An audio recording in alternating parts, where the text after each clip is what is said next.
اللہ پاک نے ہمیں جو دین عطا فرمایا ہے، یہ دین ایک کامل اور مکمل دین ہے۔ ساری دنیا میں اگر کسی بھی مذہب پر دین کا اطلاق ہو سکتا ہے تو وہ اسلام ہے،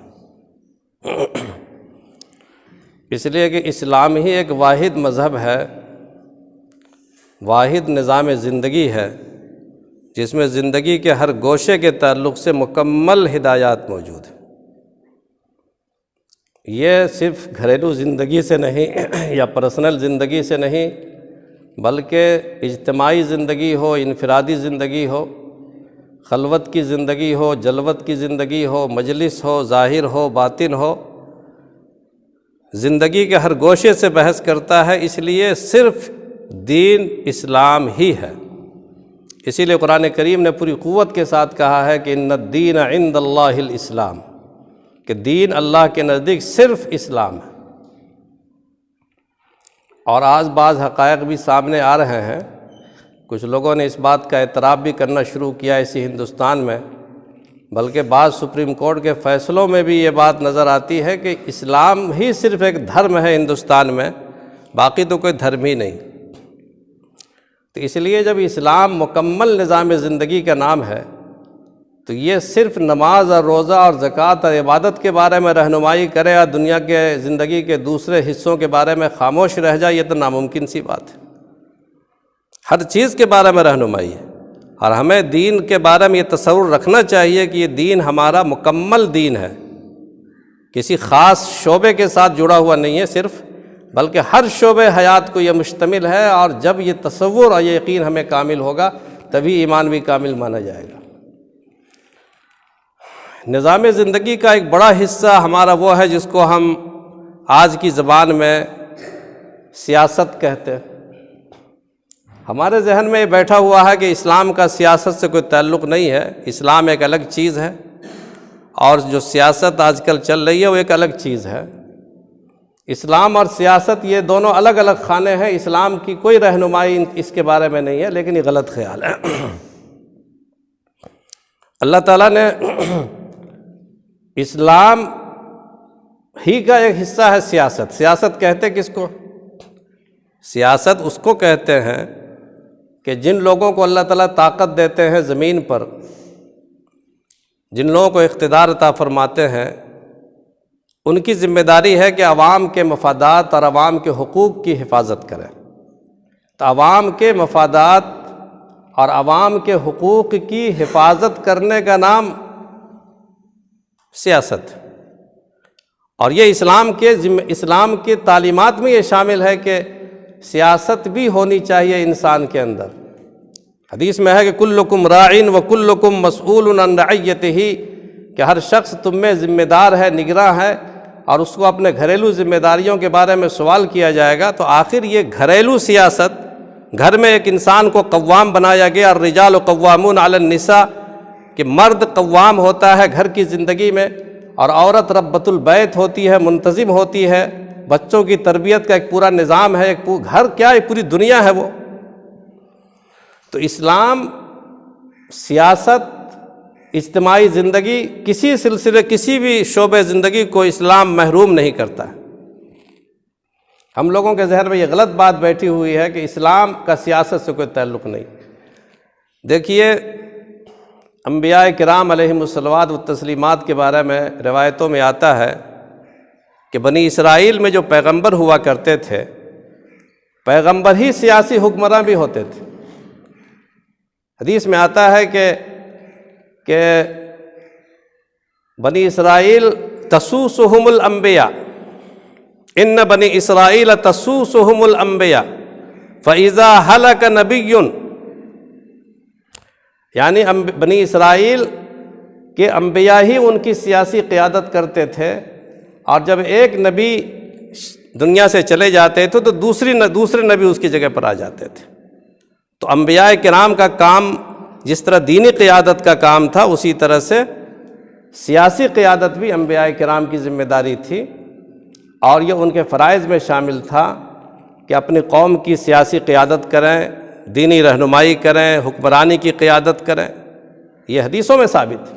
چنانچہ حضرت یوسف علیہ السلام کا یہ قصہ تو بہت مشہور ہے کہ انہوں نے فرعون، مصر کا جو فرعون تھا، اس سے باقاعدہ آپ نے مطالبہ کیا تھا کہ اجعلنی علی خزائن الارض، کہ اگر تم اس ملک کو بچانا چاہتے ہو، قحط سے بچانا چاہتے ہو، اس ملک کے معاشیات اور مالیات کو مضبوط کرنا چاہتے ہو، تباہی سے بچانا چاہتے ہو، تو مجھے زمین کے خزانوں کا مالک بنا دو، یعنی ان تمام چیزوں کی ذمہ داریاں مجھے دے دو، انشاءاللہ اس ملک کے مفادات اور مصالح اور عوام کے حقوق کی حفاظت کا کام میں اچھی طریقے سے کروں گا۔ میں حفاظت کرنے کی صلاحیت بھی رکھتا ہوں اور امانت بھی میرے اندر موجود ہے۔ چنانچہ حضرت یوسف علیہ السلام فرعون کے نائب تھے مصر میں، اور انہوں نے نیابت کے ساتھ نیابت کی ذمہ داری ادا کی بحیثیت وزیر مالیات ہی کے نہیں بلکہ نائب صدر مصر کی حیثیت سے حضرت یوسف علیہ السلام نے پورے ملک کی خدمت انجام دی۔ تو یہ بڑا کارنامہ حضرت سلیمان علیہ السلام کے بارے میں قرآن کریم میں ہے کہ انہوں نے اللہ پاک سے مانگا تھا کہ رب اغفر لی وہب لی ملکا لا ينبغی من بعدی، کہ اے پروردگار مجھے معاف فرما دیجئے، میری مغفرت فرمائیے، اب مجھے ایسی حکومت عطا فرمائیے، ایسی سلطنت عطا فرمائیے جو میرے بعد کسی کو مل نہ سکے، جو مناسب نہ ہو۔ چنانچہ حضرت سلیمان علیہ السلام کو اللہ پاک نے جو اقتدار عطا فرمایا، جو زمام جو خلافت عطا فرمائی، وہ حضرت سلیمان علیہ السلام کے بعد کسی بھی حکمراں کو اللہ نے وہ نہیں عطا فرمائی، دعا قبول کی ان کی۔ تو جب انبیاء کرام دعائیں مانگتے ہیں اور انبیاء کرام باقاعدہ اس میں عملی طور پر شریک ہیں، تو اس کو آپ گناہ کیسے کہہ سکتے ہیں؟ حضرت داؤد علیہ السلام بھی اپنے ملک کے نبی بھی تھے، اپنی قوم کے نبی بھی تھے اور اپنی قوم کے حکمراں بھی تھے۔ حضرت موسیٰ علیہ السلام صرف قوم کی دینی مسائل کی ذمہ داری نہیں اٹھاتے تھے، بلکہ قوم کے جو اندرونی مسائل تھے، جو سماجی مسائل تھے، معاشرتی مسائل تھے، جو ان کی ملی زندگیاں تھیں، عوامی زندگیاں تھیں، ان پر بھی ان کی نگاہ ہوتی تھی۔ چنانچہ حضرت موسیٰ علیہ السلام نے فرعون کے مظالم کے خلاف آواز اٹھائی، اور اسی آواز کا نتیجہ تھا کہ آپ پوری قوم کو لے کر وہاں سے ہجرت کر گئے اور آپ نے دریا کو پار کیا۔ یہ قصہ مشہور ہے۔ تو انبیاء کرام کی تاریخ بتاتی ہے کہ سیاست دراصل یہ انبیاء کرام کی سنت ہے۔ سیاست اور حکمرانی میں حصہ داری یہ نبیوں کی سنت ہے، یہ کار نبوت کا حصہ ہے۔ یہ کوئی یعنی ناجائز کام یا گھٹیا کام نہیں ہے کہ انسان اس کو شجرہ ممنوعہ قرار دے اور اس کی طرف آنکھ اٹھانا بھی گوارا نہ کرے، بلکہ یہ سیاست کار نبوت کا حصہ ہے۔ میں نے جو آیت کریمہ پڑھی ہے اس میں اللہ پاک یہی فرماتا ہے کہ الذین ان مکناہم فی الارض، اسلام کا جو نظام سیاست ہے، اسلام کا جو خاکہ ہے، وہ قرآن نے اس آیت کریمہ میں پیش کیا ہے کہ اسلام کس طرح کی سیاست کو پسند کرتا ہے۔ الذین ان مکناہم فی الارض، کہ ہم جس کو زمین کی قوت عطا فرماتے ہیں، زمین پر غلبہ عطا فرماتے ہیں، سیاسی اقتدار عطا فرماتے ہیں، تو وہ کیا کرتے، ان کی کیا ذمہ داریاں ہیں؟ پہلی ذمہ داری اقاموا الصلاۃ، نماز قائم کریں، نماز قائم کریں۔ زندگی کا ایک بڑا حصہ مذہب سے تعلق رکھتا ہے۔ اللہ اور بندے کے درمیان جو تعلقات قائم ہوتے ہیں، اللہ اور بندوں کے درمیان جو روابط ہیں، ان روابط کا نام عبادت ہے۔ تو اقاموا الصلاۃ، نماز قائم کریں، یہ صرف نماز تک مسئلہ نہیں ہے، بلکہ خدا اور بندے کے درمیان جو تعلقات ہیں، جو روابط ہیں، جن روابط کی بنیاد پر جو حقوق عائد ہوتے ہیں، ان حقوق کی ادائیگی کا نام عبادت ہے۔ تو جب حکومت کسی کو دے دیتے ہیں، اللہ فرماتے ہیں کہ جب ہم زمین پر غلبہ کسی کو عطا کرتے ہیں تو ان کی ذمہ داری ہے کہ وہ نماز قائم کریں، یعنی اس ملک میں جتنے بھی لوگ ہیں، خواہ وہ کسی بھی مذہب کے ماننے والے ہوں، ان کو اپنے مذہب کی مکمل آزادی دینی پڑے گی۔ اقاموا الصلاۃ، کسی کو ان کی نماز پڑھنے میں، کسی کو ان کے مذہبی فرائض اور حقوق کی ادائیگی میں، مذہبی اعمال اور رسوم کی ادائیگی میں کوئی رکاوٹ نہیں ہونی چاہیے۔ اگر کوئی کافر ہے تو اپنے نظام سے پڑھے گا، مسلمان ہے مسلمان اپنے نظام سے پڑھے گا۔ لکم دینکم ولی دین، تمہارے لیے تمہارا دین ہے، میرے لیے میرا دین ہے۔ لا اعبد ما تعبدون، جس کی تم عبادت کرتے ہو میں عبادت نہیں کرتا، ولا انتم عابدون ما اعبد، جس کی میں عبادت کرتا ہوں تم عبادت نہیں کرتے۔ یہ اپنی جگہ پر یہ نظام موجود ہے، اسلام مجبور نہیں کرتا۔ لا اکراہ فی الدین قد تبین الرشد من الغی، اسلام میں کوئی زبردستی نہیں ہے کہ کوئی مسلمان تلوار کی طاقت سے کوئی مسلمان ہو جائے۔ اللہ نے فرمایا کہ چراغ روشن ہو چکا ہے، روشنیاں پھیل چکی ہیں، خوشبو پھیل چکی ہے، جس کی مرضی ہو خوشبو کو قبول کرے اور روشنی کو قبول کرے، جس کی مرضی ہو نہ قبول کرے، کوئی زبردستی نہیں ہے۔ اس لیے لیکن خلافت کی ذمہ داری ہے، یہ سیاست کی ذمہ داری ہے، حکمرانوں کی ذمہ داری ہے کہ اگر کوئی نماز پڑھنا چاہتا ہے، اپنے مذہب پر عمل کرنا چاہتا ہے، اقاموا الصلاۃ، نماز قائم کرو، کسی کی رکاوٹ پیدا نہ ہونے پائے۔ اگر غیر مسلم اپنے لیے مدد مانگتا ہے، اپنی عبادت کے لیے آپ مدد کرو، آپ کی ذمہ داری۔ چنانچہ محمد بن قاسم جب ہندوستان میں تشریف لائے، اور ہماری سیاست کی تاریخ محمد بن قاسم سے شروع ہوتی، مسلمانوں کی تاریخ اس ملک میں محمد بن قاسم سے شروع ہوتی ہے، مغلوں سے نہیں۔ آج لوگوں نے اتنا ہوا کھڑا کر دیا، جب بھی دیکھو مغل جب ہندوستان میں آئے، ارے مسلمان مغل کا نام نہیں ہے، مسلمان یہاں ہندوستان میں مسلمانوں کی حکمرانی کی تاریخ محمد بن قاسم سے شروع ہوتی۔ محمد بن قاسم یہ دوسری صدی کے آدمی، اور انہوں نے یہاں پر آ کر انہوں نے سندھ میں انہوں نے اسلامی حکومت قائم کی۔ محمد بن قاسم کے بعد پھر محمود غزنوی کا دور ہے، پھر صاحب ایبک آئے ہیں، خلجی آئے ہیں، تغلق آئے ہیں، پھر اخیر میں آ کر مغل آئے ہیں۔ یہ لوگ ان کی ساری زندگی، ان کی ساری معلومات جو ان لوگوں کی ہے، موجودہ زمانے کے جو فیس بک پر پڑھنے والے لوگ اور یوٹیوب سرچ کر کے جو لوگ محقق بنتے ہیں، ان کی معلومات مسلمانوں کی سیاسی تاریخ مغلوں سے شروع ہوتی، مسلمانوں کی تاریخ محمد بن قاسم سے شروع ہوتی۔ محمد بن قاسم وہ پہلا حکمراں ہے جو دوسری صدی میں اس ملک میں آیا اور انہوں نے حکومت قائم کی، اور صرف 3 سال اس ملک میں رہے، اور 3 سال رہنے کے بعد ان کی تاریخ میں لکھا ہے کہ ایسا عدل اور انصاف قائم کیا، ایسا عدل اور انصاف قائم کیا، اور ایسی مذہبی ہم آہنگی اور بھائی چارے کا ماحول بنا۔ انہوں نے صاف اعلان کیا کہ کسی کو اپنے مذہب کے معاملے میں کوئی پابندی عائد نہیں کی جائے گی، کسی پر اسلام قبول کرنا کوئی ضروری نہیں ہے، ہر انسان اپنے مذہب میں آزاد ہے، میں کسی کو پابند نہیں کرتا ہوں کہ ہمارے مذہب کو قبول کر لے، اگر اچھا لگتا ہے قبول کرے، نہ اچھا لگتا کوئی زبردستی نہیں۔ وہ ماحول بنایا ہے مسلمانوں نے۔ چنانچہ جب 3 سال کے بعد محمد بن قاسم ہندوستان سے جانے لگے تو سارے جتنے بھی لوگ تھے سب لوگوں نے رونا شروع کیا۔ جب چلے گئے تو محمد بن قاسم کی یادگار میں دھرمشالہ بنایا انہوں نے، بلکہ یہ بھی آتا کہ ایک مجسمہ اس کی مورتی بنائی، اور بہت سے ہندوؤں اور بدھوں نے ان کی پرستش شروع کر دی۔ تو اسلام میں کوئی زبردستی نہیں۔ اقاموا الصلاۃ، اسلام کا نظام حکمرانی کہتا ہے، اسلام کا نظام سیاست کہتا ہے کہ پہلی ذمہ داری ہے کہ ہر شہری کو عبادت کی، مذہب کی آزادی ملنی چاہیے۔ دوسری ذمہ داری قرآن کریم کہتا ہے وَآتُوا الزَّكَاةَ الَّذِينَ إِن مَّكَّنَّاهُمْ فِي الْأَرْضِ أَقَامُوا الصَّلَاةَ وَآتُوا الزَّكَاةَ، جب ہم زمین پر تمہیں غلبہ عطا کرتے ہیں تو تمہاری پہلی ذمہ داری ہے کہ ہر شہری کو مذہب کی آزادی ملنی چاہیے، اور دوسری ذمہ داری ہے آتوا الزکوٰۃ، ہر انسان کو زکوٰۃ ادا کرو۔ زکوٰۃ کیا ہے؟ مالی نظام، یعنی کوئی انسان، کوئی شہری بھوکا نہیں مرنا چاہیے، بھوکا نہیں رہنا چاہیے، ہر انسان تک زکوٰۃ کی رقم ہو، مدد کی رقم پہنچنی چاہیے۔ جو صاحب استطاعت ہیں وہ زکوٰۃ ادا کریں، جو غریب ہیں ان تک زکوٰۃ پہنچائی جائے۔ تؤخذ من اغنیائہم وترد علی فقرائہم، اسلام کا نظام زکوٰۃ ہے کہ مالداروں سے زکوٰۃ لی جائے گی اور غریبوں تک زکوٰۃ پہنچائی جائے گی۔ تو خلافت کی اور سیاست کی اور حکمرانی کی دوسری ذمہ داری ہے کہ اس ملک کے ہر شہری تک خوراک کو پہنچانا، رزق کو پہنچانا، اور جن پر ٹیکس عائد ہوتا ہے، زکوٰۃ عائد ہوتی ہے، ان سے زکوٰۃ کو وصول کر کے انصاف کے ساتھ غریبوں تک پہنچانا۔ یہ قرآن کریم کہتا ہے کہ ان الذین ان مکناہم فی الارض، جن کو تمکن عطا کرتے ہیں ان کی دوسری ذمہ داری ہے۔ سیاست کس چیز کا نام ہے؟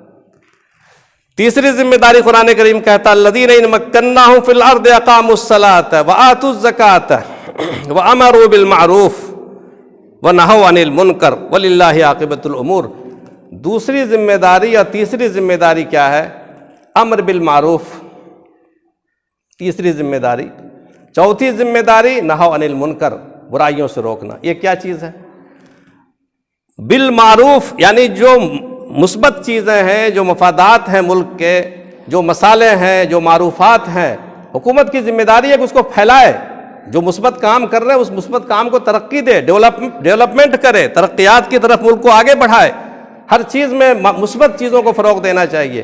اور نہو عن المنکر، جہاں پر کوئی کرائم ہو، جرائم ہو، جہاں پر کوئی منفی چیزیں ہیں، نہو عن المنکر، برائیوں سے روکو، جرائم پر پابندی لگاؤ، کرائم پر پابندی لگاؤ، کرپشن پر پابندی لگاؤ، ظلم پر پابندی لگاؤ، ایک دوسرے کی حق تلفی پر پابندی لگاؤ۔ یہ ذمہ داری ہے حکمرانوں کی، نظام حکومت کی۔ الذین ان مکناہم فی الارض اقاموا الصلاۃ وآتوا الزکاۃ وامروا بالمعروف ونہوا عن المنکر وللہ عاقبۃ الامور، اور اللہ ہی کے لیے تمام چیزوں کا انجام ہے۔ یہ آیت کریمہ چھوٹی سی آیت ہے، مگر اس میں پوری نظام سیاست، پوری نظام حکمرانی اللہ نے اس آیت کریمہ میں عطا فرما دی ہے۔ تو اسلام میں کون سی تعلیم موجود نہیں ہے؟ اسلام نے ہر چیز کی تعلیم مکمل دی ہے، بے شمار آیتیں سنائی جا سکتی ہیں، پڑھی جا سکتی ہیں۔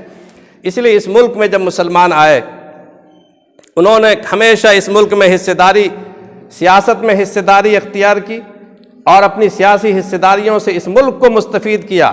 اس ملک میں آنے کے بعد انہوں نے اس ملک کو لوٹا نہیں، اس ملک کو کنگال نہیں بنایا، بلکہ اس ملک کو سونے کی چڑیا بنایا۔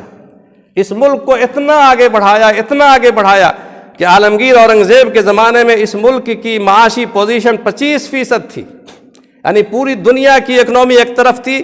پوری دنیا کے اکنومی کا اگر آپ اس میں سروے کرتے تو ہندوستان کا حصہ اس میں 25% تھا، جس کو GDP آج کل بولتے ہیں۔ تو اس ملک کو انہوں نے آگے بڑھایا۔ اس لیے اس ملک میں آزاد ہونے کے بعد، ہندوستان میں آزاد ہونے کے بعد، آج بھی مسلمانوں کو سیاست میں حصہ لینا چاہیے، بلکہ علماء کو بھی لینا چاہیے۔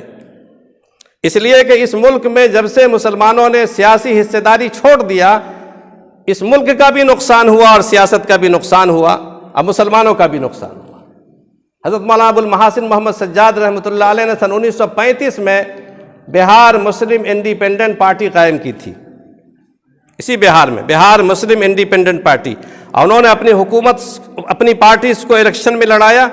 27 آدمی اس میں کامیاب ہوئے امیدوار، جس میں 14 علماء اور حفاظ تھے۔